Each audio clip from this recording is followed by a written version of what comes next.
Hello friends, welcome to my YouTube channel IES-GATEWiz। इस video में Gupta and Gupta के engineering mechanics के क्वेश्चन नंबर 181 से लेकर 190 तक डिटेल में कंसेप्ट के साथ डिस्कस करूंगा।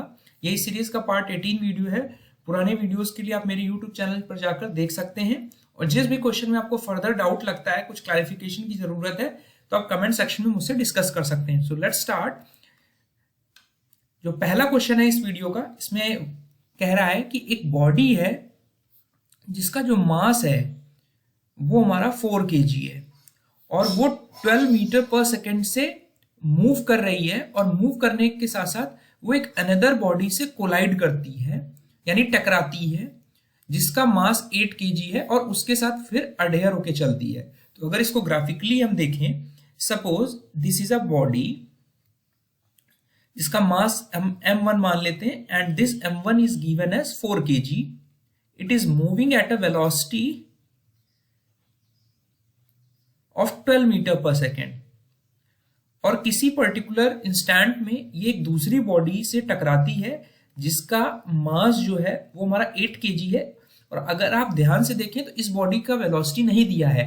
इट मींस ये बॉडी जो है ये हमारी रेस्ट पर है और इस पे जो वेलोसिटी होगी यानी v2 जो होगा वो 0 होगा। अब कोलिजन के बाद, अब ये दोनों बिफोर कॉलिजन था, अब कॉलिजन के बाद क्या होगा, ये कह रहा है कि दोनों बॉडी एक दूसरे से अटैच होके अडेयर होके चलती हैं, यानी एक हमारी नया मास बनेगा जो कि एक नई वेलोसिटी के साथ मूव करेगा आफ्टर कॉलिजन। ठीक है, तो ये वेलोसिटी हम मान लेते हैं स्मॉल v। ठीक है, अब बिकॉज इस सिस्टम में अगर आप देखोगे तो नेट फोर्स जो एक्ट कर रही सिस्टम में 0 है, कोई भी एक्सटर्नल फोर्स सिस्टम इस पर एक्ट नहीं कर रहा है। ठीक है, और दोनों बॉडी का जो मास है वो अडेयर होने के चलने के कारण जो हमारा टोटल मोमेंटम होगा इस सिस्टम का वो हमारा कंजर्व्ड होगा।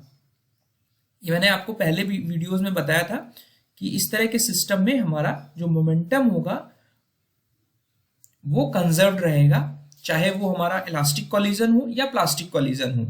ठीक है, तो मोमेंटम कंजर्व, मोमेंटम हमारा मास इनटू वेलोसिटी होता है। तो बिफोर कॉलिजन और जो आफ्टर कॉलिजन हमारा मोमेंटम है वो हमारा सेम होगा। तो बिफोर कॉलिजन हमारा कितना है, m1v1 plus m2v2 is equal to, अब दोनों बॉडी हमारी कॉलिजन के बाद एक साथ चल रही है तो दोनों का मास एक साथ लेंगे और उनका जो रिजल्टेंट वेलोसिटी है जो कि हमें निकालना है। ठीक है, तो अब यहां पर जो वैल्यूज दी हुई हैं उनको आप सब्स्टिट्यूट करोगे। मास हमारा जो दिया हुआ है वो 4 kg दिया है, वेलोसिटी हमारी 12 दी हुई है, यूनिट्स का खास ध्यान रखेंगे। मास हमारा 8 दिया हुआ है, वेलोसिटी 0 दे रखी है, दोनों का मास हमारा 8 + 4 हो जाएगा इनटू रिजल्टेंट वेलोसिटी। इस इक्वेशन को आप सॉल्व करोगे तो you will come to know that जिस वेलोसिटी के साथ ये टोटल मास मूव कर रहा है वो हमारा 4 मीटर पर सेकेंड है। ठीक है, अगर इस क्वेश्चन में ये पूछा जाता है कि हमारा लॉस इन काइनेटिक एनर्जी कितना है, तो लॉस इन काइनेटिक एनर्जी क्या होता, जो हमारा इनिशियल काइनेटिक एनर्जी थी माइनस फाइनल काइनेटिक एनर्जी। तो इनिशियल काइनेटिक एनर्जी सिस्टम की क्या होगी हमारी, half mv1² plus half m2v2² और हमारी फाइनल काइनेटिक एनर्जी क्या होती, half m1 plus m2 because साथ में है इंटू v²। तो इस इक्वेशन से आप लॉस इन काइनेटिक एनर्जी निकाल सकते हैं। तो इस तरह के क्वेश्चंस पूछे जाते हैं एग्जाम में। सो आई होप आपको कंसेप्ट क्लियर हो गया होगा और बेसिक कंसेप्ट मैं ऑलरेडी पुराने वीडियोस में डिस्कस कर चुका हूं। सो यहाँ पे जो रिजल्टेंट वेलोसिटी होगी जिससे टोटल मास मूव कर रहा है वो हमारा ऑप्शन ए होगा। हमारा सेकेंड क्वेश्चन है, एक हैवी इलास्टिक बॉल, एक इलास्टिक बॉल है जो ड्रॉप हो रही है एक सीलिंग ऑफ अ रूम। ठीक है, सीलिंग को आप समझ लीजिए कि हमारी जो छत है उस वहां से हमारी ड्रॉप कर रहे हैं हम बॉल को, और आफ्टर रिबाउंडिंग, रिबाउंडिंग का मतलब है वापस टकराने के बाद, टकराकर वापस आना। वो जनरली ऑब्वियस है कि लड़ने के बाद वो दूसरे पाथ पे जाएगी। वंस फ्रॉम द फ्लोर, तो यहां ध्यान रखने वाली बात है कि जो बॉल सीलिंग से गिर रही है वो सिर्फ एक बार, ओनली वंस हमारी रिबाउंड हो रही है और रिबाउंड होने के बाद जो हाइट पहुंच रही है वो 3/4 ऑफ दैट ऑफ सीलिंग है। तो सबसे पहले हम यहां पर देख लेते हैं कि ये हमारी मान लेते हैं कि ये दिस इज द सीलिंग, जहां से बॉल हमारी ड्रॉप हुई, और हमारी ये फ्लोर है। फ्लोर हमारा यहाँ पर स्टेशनरी ऑब्जेक्ट की तरह है जिस पर हमारी इलास्टिक बॉल टकराएगी। ठीक है, तो यहाँ पर मैं आपको बेसिक कंसेप्ट बताता हूं। इस तरह के केसेस में जब बॉल गिरेगी तो वो रिबाउंड होगी, तो जो हमारी वेलोसिटी होगी गिरने की वो हमारी होगी v इंटू √2gh, बिकॉज ये h हाइट से हमारी बॉल फेंकी गई है, तो under the action of the gravity ये आपको पता है कि जो वेलोसिटी होगी वो v√2gh होगी। अब क्या होगा, जब ये बॉल फर्स्ट से टकराएगी और वापस रिबाउंड होगी, तो first rebound, this is reflecting the first rebound. ठीक है, तो टकराने के बाद वो कुछ हाइट तक जाएगी, तो मान लेते हैं कि ये हाइट फर्स्ट रिबाउंड के बाद हमारी h डैश है। ठीक है, तो यहां पे इसके करस्पॉन्डिंग जो वेलोसिटी आएगी हमारी, ये हम अगर इनिशियल वेलोसिटी मान ले रहे थे, और इस h डैश के करस्पॉन्डिंग जो हमारी रिबाउंड वेलोसिटी आएगी वो हमारी आएगी 2√gh डैश।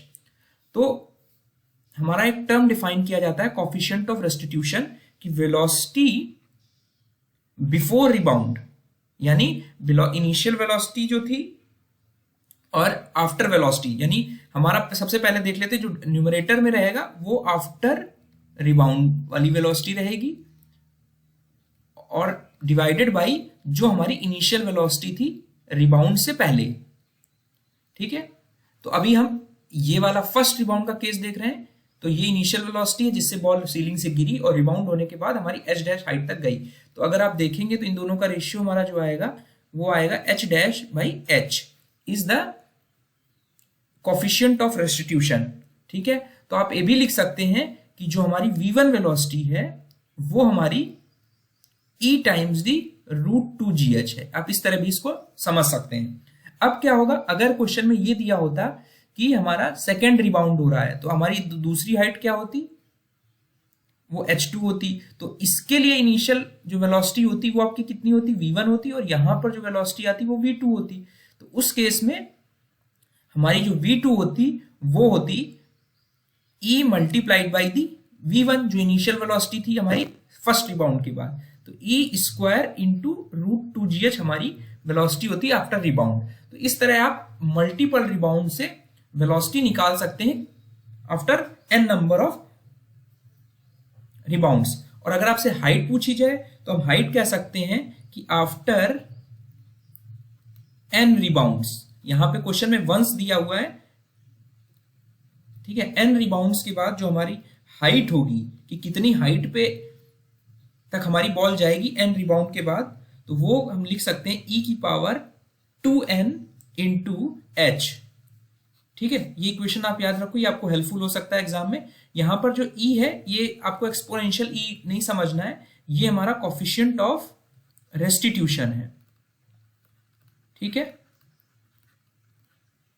ये एक फंडामेंटल हो गया। अब यहां पर बोल रहा है, यहां पर first only one rebound is there. Question में बोला है कि हमारा एक ही बार बॉल रिबाउंड हो रही है, तो उस केस में जो कोफिशिएंट ऑफ रेस्टिट्यूशन होगा वो simply h dash by h होगा, और h डैश जो पहले रिबाउंड के बाद हमारी ये हाइट है, यानी h डैश है जो ये हमारी 3/4 ऑफ h दिया है, जो हमारी सीलिंग और फ्लोर के बीच में हाइट है।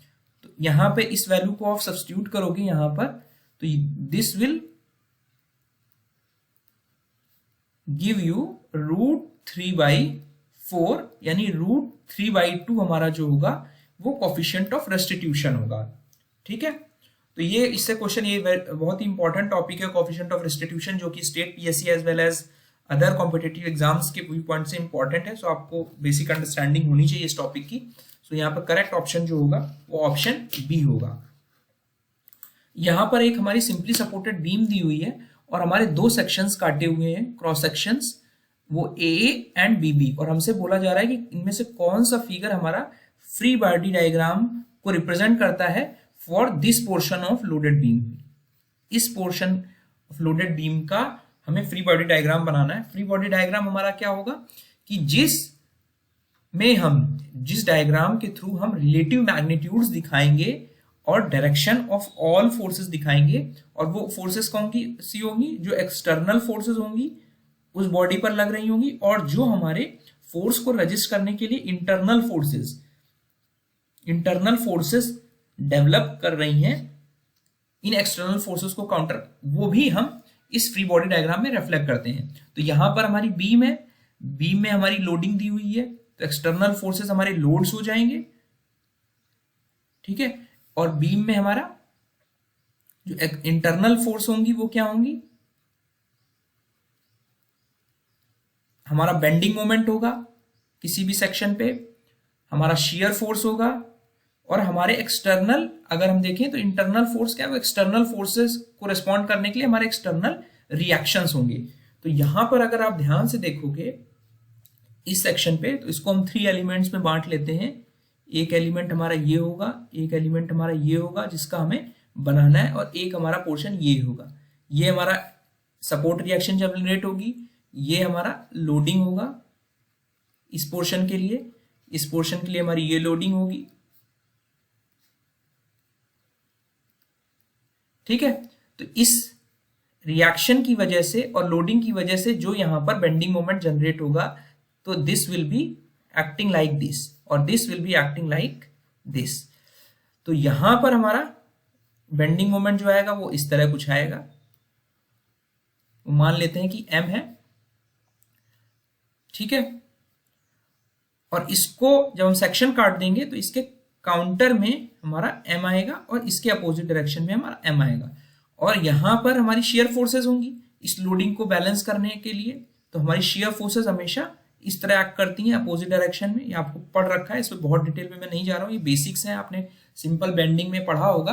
तो अगर आपको ध्यान रखना है तो आपको एक्सटर्नल लोड्स आपने दिखाए, आपने इंटरनल मोमेंट्स दिखाए, आपने इंटरनल शेयर फोर्सेस दिखाए, और इस वाले पोर्शन में आपका एक्सटर्नल रिएक्शन होगा, लोडिंग होगी और मोमेंट्स होंगे, और शेयर फोर्स इस सेक्शन में हो। तो ये इंपॉर्टेंट कंसेप्ट है, ध्यान रखने की जरूरत है।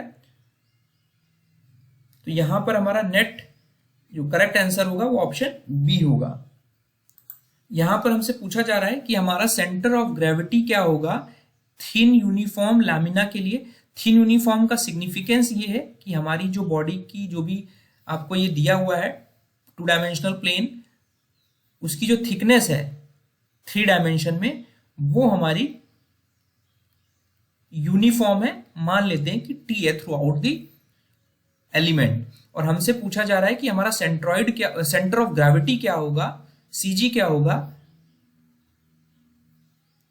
Computed from A D along the horizontal axis.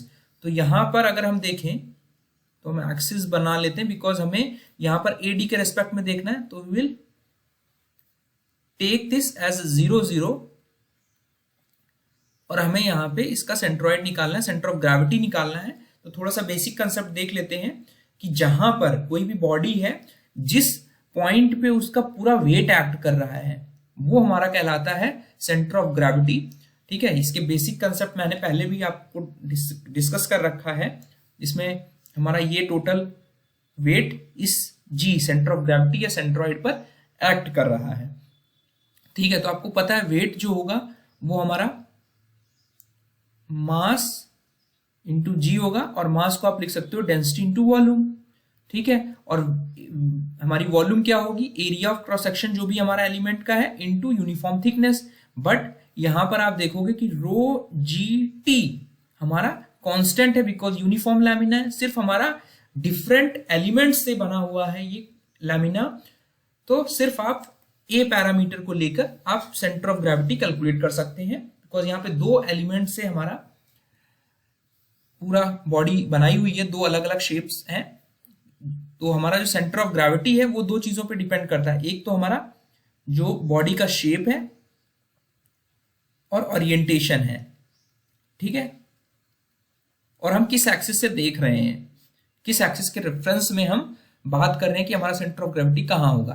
तो अगर इन दोनों इस कंप्लीट बॉडी में देखें तो हमारे पास 2 एलिमेंट्स हैं, this is element 1, this is element 2, यानी इसका जो एरिया होगा वो हमारा A1 है, इसका जो एरिया है हमारा A2 है, ठीक है। हम वेट की बात नहीं कर रहे हैं because rho G T is constant, ठीक है। अब देखते हैं जो हमारा पहली बॉडी है, इसका आपको पता है कि सीजी इसका जो वेट है वो यहां पर हमारा एक्ट करेगा, इसका जो वेट है वो यहां पर सेंटर पे एक्ट करेगा।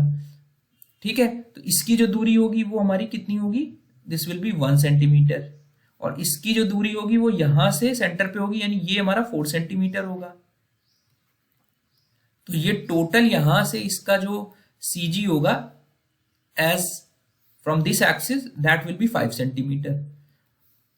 तो आपको जो यूज करना है, will take moment of area about this section, जिसके सेक्शन के अबाउट हमें लेना है। तो हमारा टोटल एरिया मान लेते हैं A है इंटू एक्स बार, जो रिजल्टेंट वेट जहां पर ऐड कर रहा होगा वो दूरी हमारी यहां से कहीं मान लेते हैं कि ये हमारी एक्स बार है, हमें भी नहीं पता कहां पर है, तो A1 x1 plus A2 x2 आ जाएगा।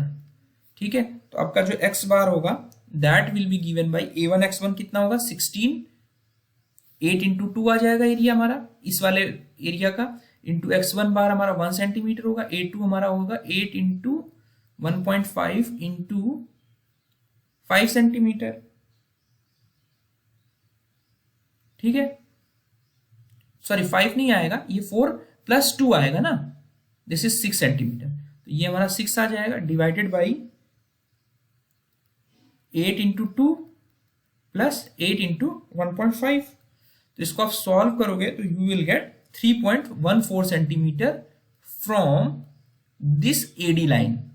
तो यहां से हमारा जो पूरा बॉडी का वेट है वो यहां पर कंसंट्रेटेड होगा 3.14 सेंटीमीटर फ्रॉम दिस एक्सिस। ठीक है, तो आप किसी भी इस तरह मोमेंट लेके आप निकाल सकते हो किसी भी बॉडी का। यहां पर एक system of coplanar concurrent force दिया हुआ है।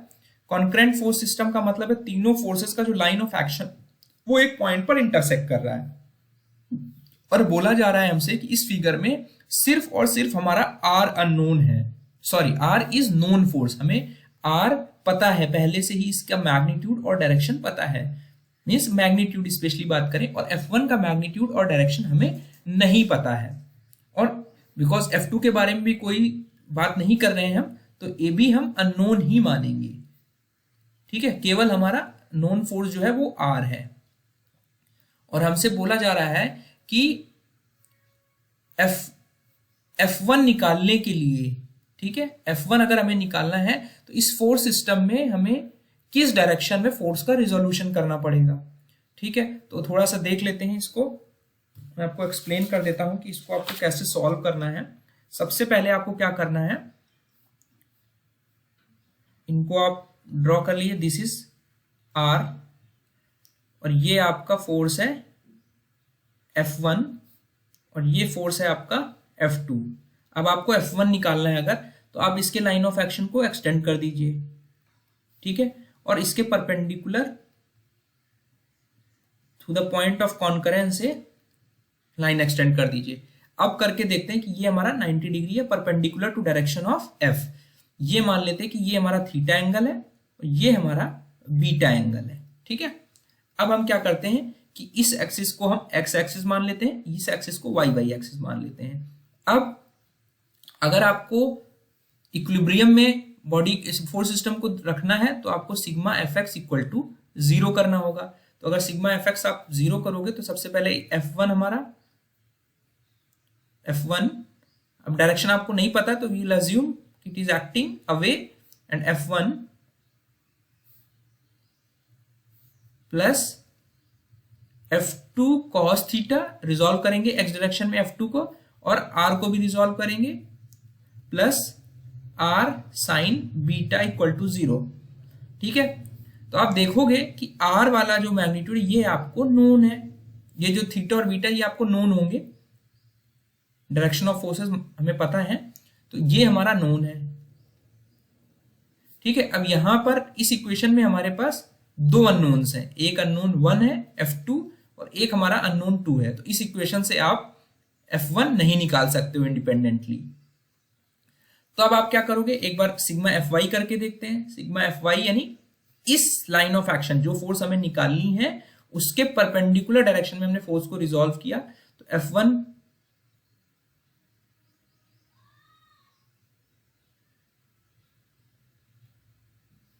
इसको कैसे करेंगे, आपका R cos बीटा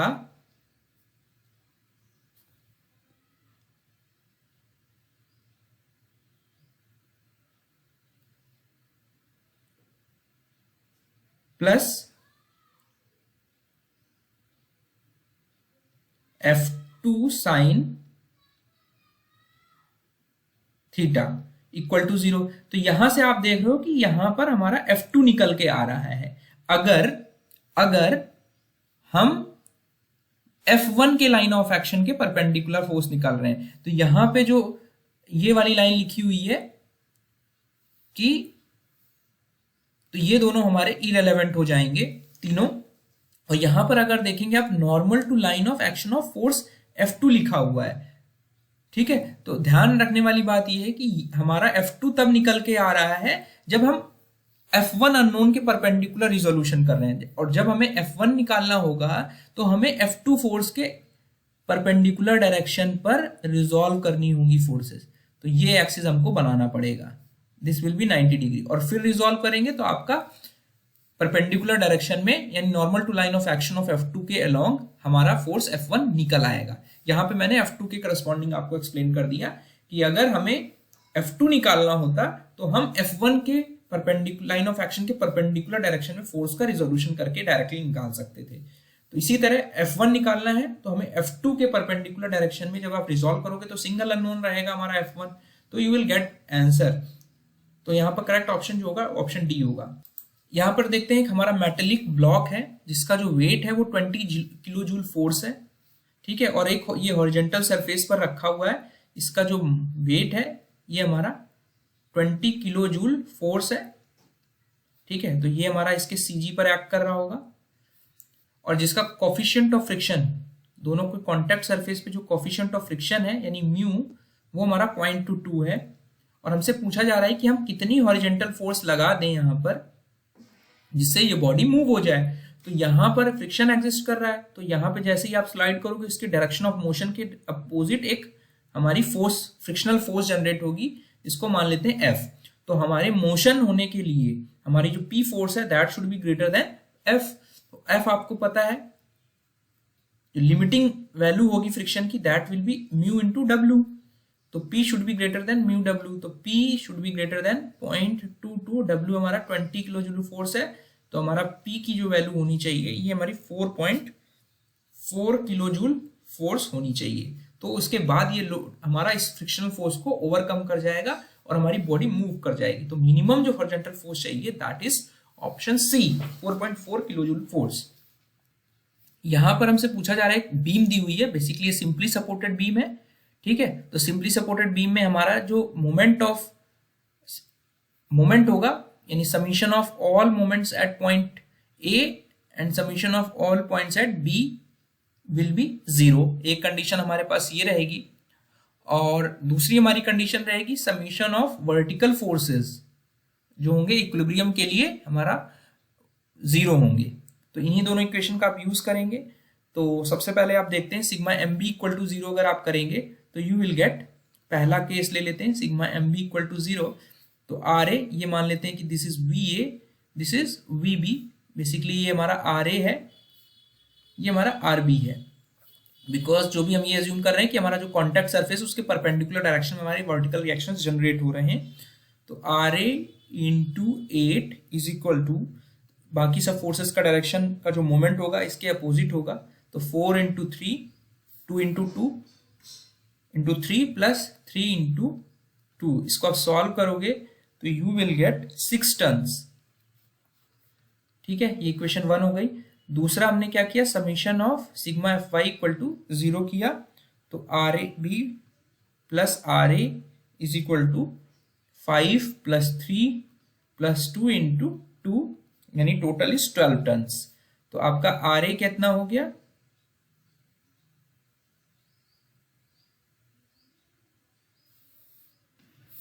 तो हमारा इक्वेशन 1 की वैल्यू सब्स्टिट्यूट करोगे तो आर बी आपको मिल जाएगा 6 टन। अगर आप रेशियो निकालोगे R A by R B का हमसे पूछा जा रहा है तो you will get 1, 6 ton by 6 ton is equal to 1। तो यहां पर करेक्ट ऑप्शन जो होगा ऑप्शन डी होगा। ठीक है, उसके अलावा नेक्स्ट क्वेश्चन है, इसमें पूछा जा रहा है कि हमारी एंगुलर वेलोसिटी कितनी होगी अगर कोई बॉडी हमारी n आरपीएम से रोटेट कर रही है। तो यहाँ पे रोटेशनरी मोशन हो रहा है, और यहाँ इसका जो फुल फॉर्म है ये होता है रिवॉल्यूशंस पर मिनट। थोड़ा सा इसका बेसिक कंसेप्ट देख लेते हैं कि ये वैल्यू आएगी कैसे एंगुलर वेलोसिटी की। सपोज ये हमारा एक्सिस ऑफ रोटेशन है और इस सर्कुलर पाथ पे कोई बॉडी हमारी रोटेट कर रही, तो ये v हमारी जो है ये हमारी लीनियर वेलोसिटी है, और जो ओमेगा है ये हमारी एंगुलर वेलोसिटी है। रोटेशनल मोशन में जो वेलोसिटी हम यूज करते हैं वो हमारी एंगुलर वेलोसिटी होगी, और लीनियर मोशन में हमारी लीनियर वेलोसिटी होगी। और यहां हमसे बोला जा रहा है कि बॉडी n आरपीएम से घूम रही है, तो एक कंप्लीट रिवोल्यूशन में, एक पूरा कंप्लीट पाथ अगर जहां से बॉडी स्टार्ट हुई और वापस आके यहां पर एक रिवोल्यूशन पूरा होगा, तो एक रिवोल्यूशन को हम लिख सकते हैं इन रेडियंस 360 डिग्री, यानी 2 पाई रेडियंस लिख सकते हैं। और हमारे टोटल रिवोल्यूशंस कितने हो रहे हैं, तो n रिवोल्यूशंस के करस्पॉन्डिंग हमारा जो रेडियन हो जाएगा वो 2 पाई n रेडियन हो जाएगा। ठीक है, अब पर यूनिट टाइम में, पर यूनिट टाइम यानी पर मिनट में हमारा जो एंगुलर वेलोसिटी है जिसकी यूनिट हमारी बेसिकली रेडियन पर सेकेंड है। ठीक है, तो आरपीएम यानी रिवोल्यूशंस पर मिनट, पर मिनट। ठीक है, तो मिनट को आपको 60 सेकेंड्स में कन्वर्ट करने के लिए 60 से डिवाइड करना पड़ेगा। तो ये जो आपकी वेलोसिटी आएगी रेडियंस पर सेकेंड यानी n रिवोल्यूशंस पर मिनट को आप लिख सकते हो कि 2 पाई n बाई 60 रेडियन पर second is the angular velocity. ये सिर्फ एक्सप्रेशन का फर्क है कि n रिवोल्यूशंस हो रहे हैं पर मिनट में, तो हमारी जो एंगुलर वेलोसिटी है वो हमारी 2 पाई n बाई 60 है। ठीक है, और इस ओमेगा को आप ऐसे भी लिख सकते हो 2 पाई f, यानी हमारी फ्रीक्वेंसी जो है नंबर ऑफ साइकिल पर सेकेंड कितनी मूव हो रही है, f can be written as 1 by t। ठीक है, तो ये बेसिक कंसेप्ट आपको ध्यान रखना है। तो यहां पर करेक्ट आंसर जो होगा वो ऑप्शन बी हो जाएगा। इसके बाद हमारा नेक्स्ट क्वेश्चन है, एक हमारी बॉडी है जो मूव कर रही है एक स्ट्रेट लाइन के पाथ के along, and it is a function of time because velocity is a vector quantity. तो हमारा डायरेक्शन और मैग्नीट्यूड दोनों हमारा अफेक्ट करता है। ठीक है, तो वेलोसिटी किसी भी यूनिट टाइम में टी टाइम में हमारी T cube minus T square है। तो हमारा जो एक्सेलरेशन होगा, बिकॉज लीनियर वेलोसिटी है, बिकॉज स्ट्रेट लाइन पर हम चल रहे हैं, तो यहाँ पे लीनियर वेलोसिटी होगी और हमारा लीनियर एक्सेलरेशन होगा। Linear acceleration can be defined as कि किस रेट से हमारी जो वेलोसिटी चेंज है वो हो रही है विथ रिस्पेक्ट टू टाइम।